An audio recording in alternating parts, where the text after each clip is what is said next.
Hello, everyone, and welcome to All Things Divine with yours truly, me, Erica Sloan.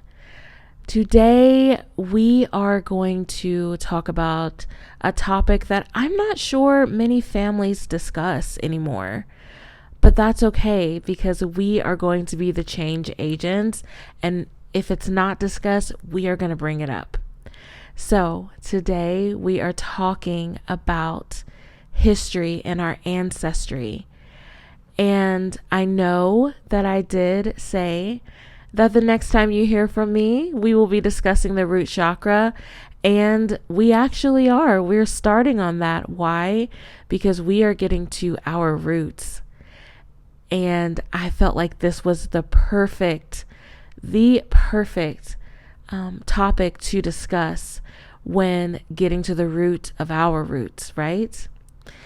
So I do want to backtrack a bit, and I want to talk about our work that we did on the solar plexus. And in me sharing my journey, my personal journey of me doing work along with my clients, because we're forever evolving individuals if we're open. And while I was doing work with my clients on their solar plexus, I was doing my own work as well. And if you remember, that very first episode was about identity. And at the time, I felt that it was the peak of solar plexus work with everyone in the world, and just directly affecting me, myself, and my clients, and some close friends and family around me. I was discovering my family history. So my identity I felt like it was rocked. And I say that because I feel that I had a full circle moment. And so I want to talk about that. And I want you to also open the doors to have these discussions with your family. It's very important to know where you come from. So we are going to get to the root of our roots after this break. Seek Jesus is an online Christian apparel store, and their mission is to spread the gospel of Christ throughout the world while supporting those on the mission field. Their brand strives to provide high-quality Christian apparel for believers and followers of Christ.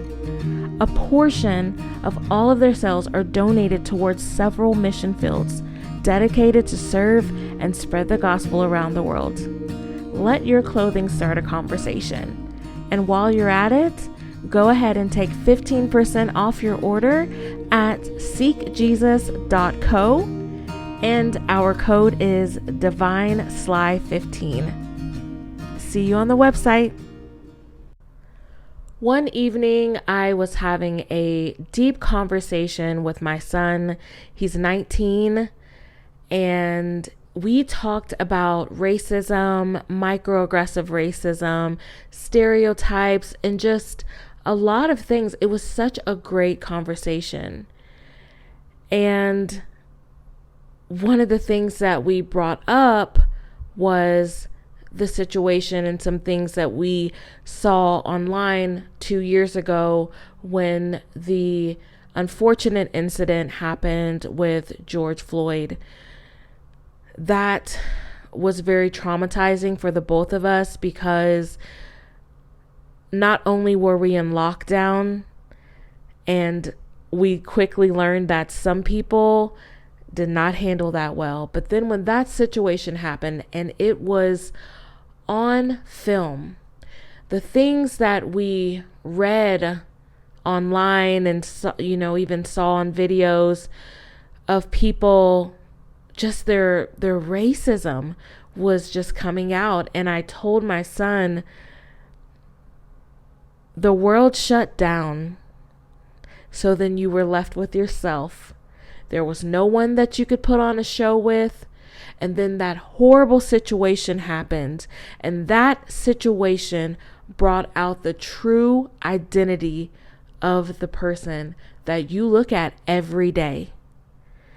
And some of the conversations that he had with even like some family members, because my son is biracial. He's half white and he's half black. And I'm cringing as I'm saying that, and I'll get to that in a second, not because he's biracial, but because that is what he is considered on paper. But then if you look at the color of his skin, he is not light complected. He's on the darker side of being biracial. He is viewed as a black man. So we have a lot of dynamics that, we hit in that conversation, because at the end of the day, I told him, you are viewed as a black man. You look like a black man. And then also you being half white, and I will say that he is proudly Irish, Hungarian. I think that there might be a little German in there, but he is Irish and Hungarian. That's on his other side. And he is proud of that. He is so proud of that. So he has that dynamic. But then he said to me, well, I'm Hungarian, I'm Irish, and I'm African American. And I looked at him and I said, well, actually, I don't know. I mean, I'm sure if I went back like maybe 1,000 years, from what I understood, I would, say, okay, well, yes, we have family. I have found them, in 1541 or whatever, from there, they were in Africa. But I told him, that we are like also Native American. We have Native American blood in us. And my great grandmother, she belonged to a tribe. And he looked at me and said, what? He had no idea, because I never told him. And that's something that I only told to people really close to me. And I'm not sure why I did it, but if we're talking solar plexus work from July, then I would say that I had an issue with my identity. I mean, you heard me tell the story about watermelon. I wasn't authentic. I didn't say who I was, and I wasn't like proud in that. And it could have been because there were stereotypes around me at the time. And so I would say that that's not something that I would have shared with that particular group of people.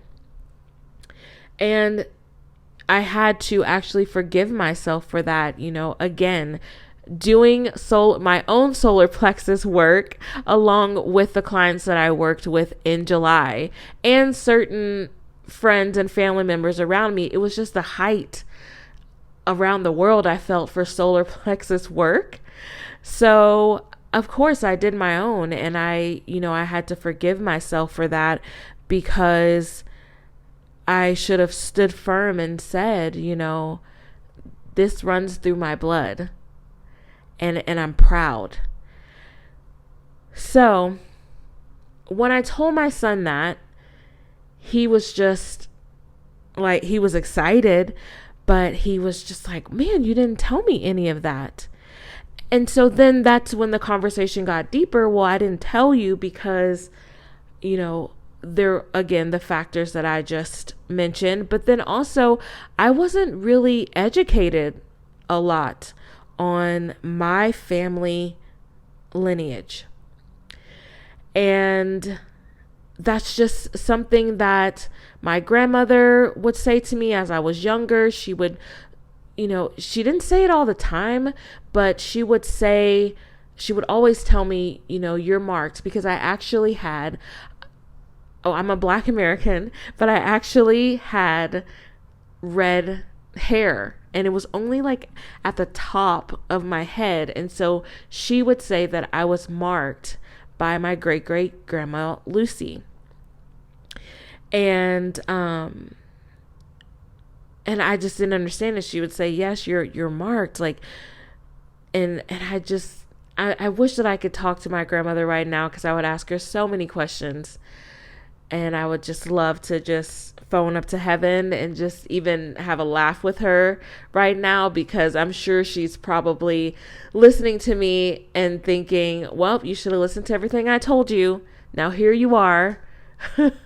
Having almost an identity crisis because everything's just now sinking in. But hey, at least it's sinking in. So, but she would tell me that I was marked because of my red hair. It reminded her of my great great grandmother Lucy, and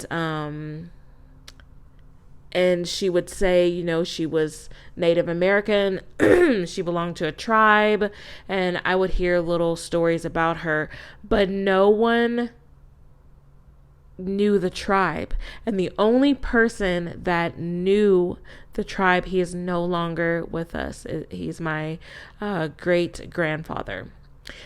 And I wish that I could have a conversation with him also, because I would get so much information. But with that conversation, talking to my son, I went to ancestry.com and I just started plugging in what I remembered. And I was calling family members. They were very irritated with me, but okay, I'm going to throw a little shade at them because I know some of them are listening. Y'all were irritated at me, but then also calling me and texting me like, what else did you find? Who else popped up? So, you know, family, no, y'all are wrong for that. So I was just trying to plug in everything and just trying to remember certain things that my grandmother said. And there was times that I hit a brick wall until one day I don't know if it takes it a while to find like certain hints, but I started finding a lot of information. And this is what I found. So bear with me, guys, because this is my full circle moment. I know that, you know, at least I have, and if you haven't, there is a such thing that you can do. It's energy work, and it's called ancestry, like healing. So it's things that don't belong to you. So you can have certain illnesses that are not yours, but it was in your family lineage, and it could stop at you. And it's what most Christians they will call it a soul tie. It could be tied that way because a soul tie is not necessarily with your ancestry, but it could also be with a person that you come in contact with, an ex-friend, an ex-husband, whatever the case may be, a coworker that you used to work with. You can have soul ties to them. So that's a completely different subject, but I wanted to try to explain for the majority of the listeners that I get of what I'm talking about when I say ancestry healing. So one day I got a lot of hints, and a hint on ancestry.com is when they find something that might match the person that you have in your family tree. So for my great great grandma Lucy, they found death certificates. Those were the hints that I got. Death certificates that she was tied to her own. They would find, she had 2 children that apparently no one really knew about, but she had 2 children. And so I found their information as well because she was linked to it. So I'm going through all of these hints, and I'm not seeing Native American. I'm seeing multiple times that she is being called by the U.S. Census Black or Negro. And, I'm getting frustrated because I'm talking to my family members and they're like, no, she was Native American. Like, we know 100% that she was Native American. We just cannot remember the tribe that she belonged to. So I kept going back, and they didn't know her parents' name. It really stopped at her with their knowledge, my family's knowledge of what they could remember. So I relied fully on Ancestry.com to give me more information. With all of the information that I researched, I mean, this is hours and hours. And I mean, gosh, I would say in 30 days, I probably spent about 6 hours on it per day because it was just so extensive. And, you know, I have obviously other people on my family tree that I was getting information on as well. We will get to that part in just a second. But I found her father, her mother.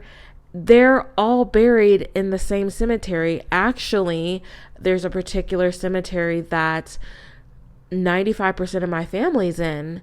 And I was talking to my mom, and I said, do you know her dad and her brothers and everybody's out there with her? But they buried her with, I guess, a certain generation, because she was the, I guess you would call it matriarch. She was everything to that generation. And so she's buried with all of them, but her father and her brother and her sisters, they're all very close to her. So I can't ask, unfortunately, my grandmother or my great-grandmother, my great-grandfather, anything, or my aunt, who she's my great aunt. She was extremely close with her. I can't ask any of them if they knew all of this because unfortunately they're no longer with us. So with all of the hints going on and all of the research that I was doing, I finally connected with, and this is down the line, so it would actually be my great-great-grandma Lucy's grandmother. There was a picture that, someone had, and we connected. And so I got hints that I'm actually connected to these trees. And like, trust me, I do receipts. I have them all, and I double check. I'll even delete stuff out of the tree and go back because that's kind of the little OCD in me. But I double checked and it all linked up, and there it was. My great-great-grandma Lucy's grandmother and her sisters, they were so beautiful, and they were Native American, and it was just so amazing just to see that picture. And I wish that I could have a picture. I'm praying that there's one somewhere out there of my great-grandma Lucy so I could see her. But I did get to see, I guess that would be, here we go. I would say great times 4 grandmother, and I guess great times 4 aunts. I'm not exactly sure, but I got to see her and her sisters. But when I pulled up the US census on them, they were called Black or Negro. They were not Black or Negro. And I talked to other people that had the tree that, they had their trees and they were linked to them. And they said, no, they were not. Like, this is so upsetting. Like, we were all so upset. And I have to be honest with you guys. Like, I started feeling some type of way because I thought, you were Native American and beautiful, and you're just everything about Native Americans is just so amazing. And why couldn't you stand in that? Why did you let them call you Black or Negro? And why did you identify as something that you were not? And it was like a shell shock for me because I thought, okay, oh no. And I thought of all the women in my family, all the way up to me, who let people categorized them as something that they were not. They said, okay, you want to put me in this box, so this is the box. Sure, it's fine. And I thought, oh my gosh, like I have done that too. I am guilty of this. I have no room to talk because I am guilty of this. And it became my mission to no longer be this way. And I'm still on this journey right now because I want to make everyone before me and everyone after me proud. And I want to change that narrative. So all of us that I've connected with, you know, on the trees, finding out that we're distant cousins, we're all upset because we were thinking, why did you not say? And for me, for someone who loves to belong and is on this journey of not just being a channel to help other people grow and evolve and to connect with the divine, but to really just understand who I am and what my like identity code is linked to, you know? And what I mean by that is this journey, my divine path here on earth. It makes complete sense, like just finding out all of the research that I have about my family and knowing that I'm Native American, I wouldn't say half, but I would probably say I'm a quarter. I'm a good strong quarter. But knowing all of that, it just makes me so proud because just knowing about their culture, the little bit that I know, because I know that it's just so much more. I'm just like, that's me. That is me. That's me down to my core. That's my true authentic code is this culture, this blood that runs through me. And I also was, I don't know, it was just so much going on, guys. So much. And, you know, when you look at me, you see a Black woman. I love the melanin in my skin. I love being a Black woman, but I'm not just like, you can't tell me to go back to Africa when, I mean, I'm sure we got over here some type of way. Somebody brought somebody over here, you know, but I have not traced that yet. And I have been digging, and I've went back about 500 or 600 years now, and I just haven't found it yet. So you can't just call me Black or tell me go back to Africa because you know, your family might be over there before mine. And that is not who I am in its true form. I am a lot of things, and I will tell you, I am a Black American and proud. I am Native American, and I am Italian. And I will tell you about that. On my great-grandfather's side, no, I don't think it was his side. I think it was my great-grandmother's father's side. You know, when we're talking about family tree, we're like, my great-grandmother's father's sister, brother. Okay, it gets confusing, I know. But on my great-grandmother's father's side, what I traced is that I think he was my 5th great-grandfather. He was a slave master. He was white. And, you know, he had a child with my grandmother. And he was also married. That's all on the tree, y'all. I mean, it is some Jerry Springer stuff going on that tree. And I'm not going to call out certain things that I saw on my grandmother's, but y'all know, okay? But anyways, he was a slave master. And, I mean, it's very much connected. And it's not what you may think. So when the slaves were freed, they took the last name of their slave master because they didn't have a last name.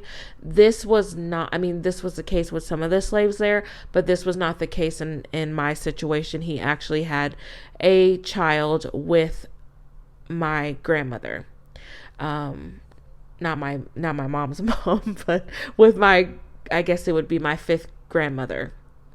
And that's where a certain name came from.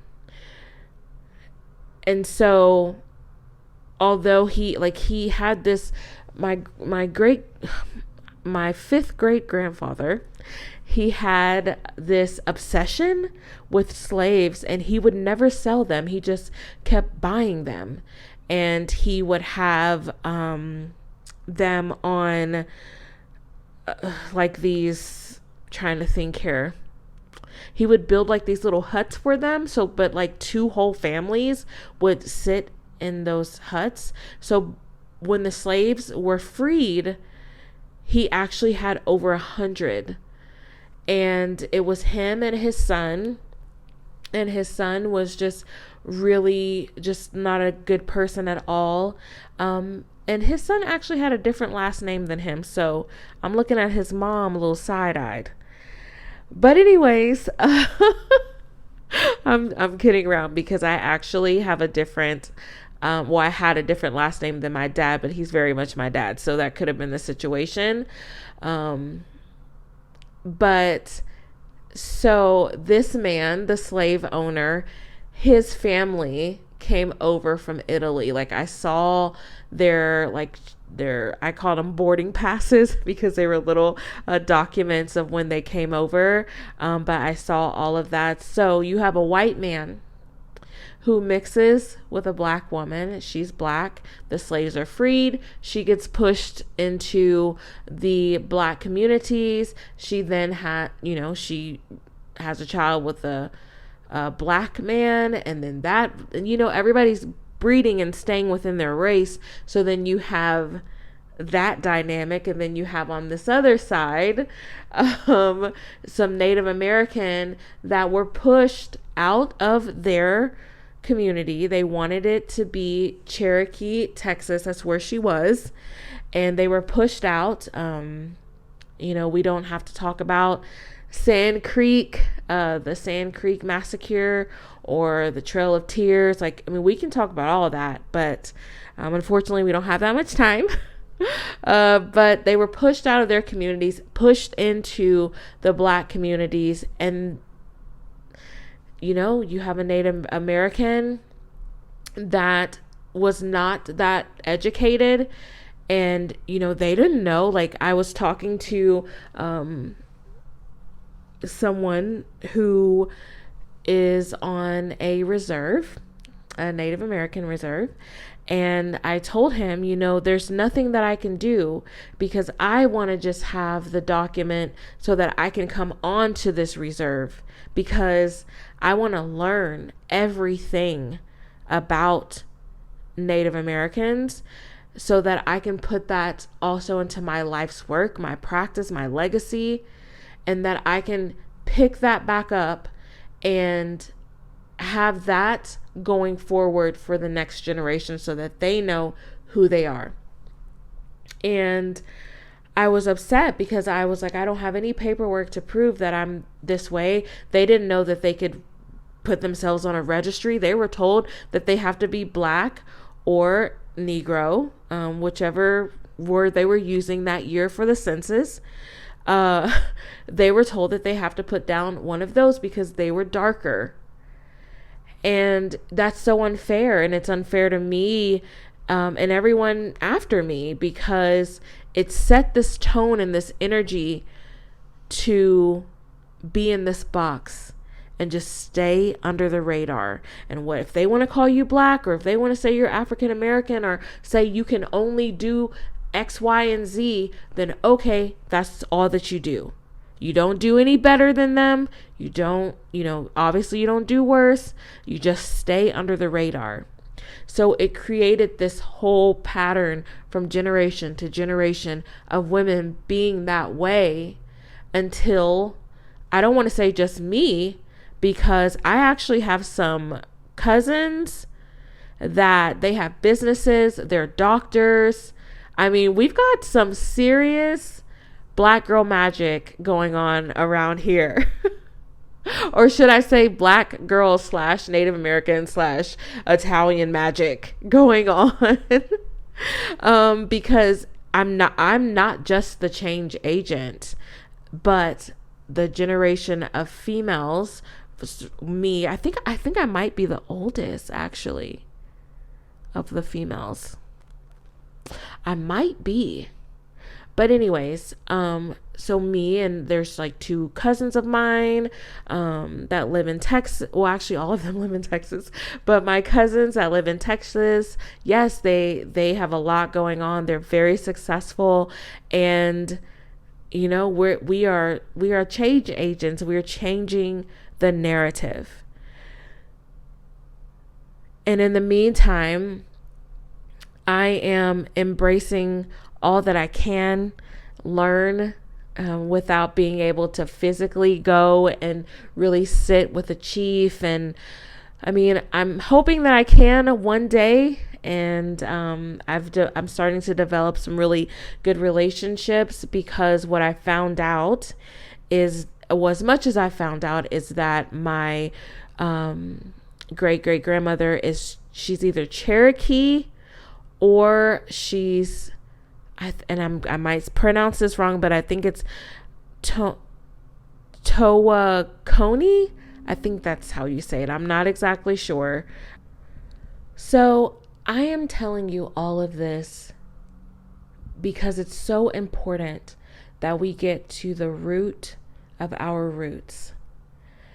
And I will also share that looking at some death certificates from family members in my family tree, and also looking at certain things with the women and how they behaved, it rings true for how I was conditioned growing up and what I believed. And as far as the health, I noticed that there were certain things that family members passed away from that is ancestral. And I'm huge on learning about having healthy foods and what to do to really balance your mind, body, and spirit. That 100%, if you've done the 7-day flow with me, then you know that we definitely discuss what you are going to be eating for those 7 days, because it's a complete transformation. It's mind, body, spirit, food. And you know, there are 5 pillars that I focus on with the 7-day flow. Food is definitely one of them. So I noticed that there were certain things on the death certificates that was kind of a pattern with certain family members that I actually do remember. So I am here to help you and to be that channel to help you really be a change agent in your family. You are not what has been conditioned from before. You are you, and you are authentically you. And that's why it was so important for me to talk about the solar plexus in July, because this is all going to make so much sense to you, to identify and to be authentically you, and to heal it. If there's any embarrassment, we can heal it together. Don't forget, at Divine Sly, we heal it, dream it, build it, and we grow it. And that's what we're going to do on All Things Divine as well. So the next episode will be on video. and I'm super pumped about it because I actually have a new computer, but I'm still getting it set up. So that is why you hear me only on the audio airwaves, but that's okay. I will be coming back on your screen and we will continue on with the root. And I do want to say something because I know that I'm going to get this question, so I'm going to answer it. If you don't know, and it could be that your family just doesn't know anything past like a grandmother, or they just may not know anything at all, or if you were maybe adopted into a family and you know nothing about your previous family, that is okay. You can still get the information on their family tree, and you can go back as far as you'd like. If you only want to go back 2 or 3 generations, that's fine, but you will start to see a pattern. If not physically, it may be mentally and emotionally of how you were conditioned. And you remember that you are the change agent. Nobody makes decisions for you. So I really hope that you enjoyed this pre-course of the root chakra. And I can't wait to hear all of the research that you've done thus far. But make sure that you listen to the solar plexus series so that you can get caught up.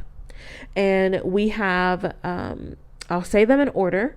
We have the solar plexus. We have identity, authenticity, control, and embarrassment.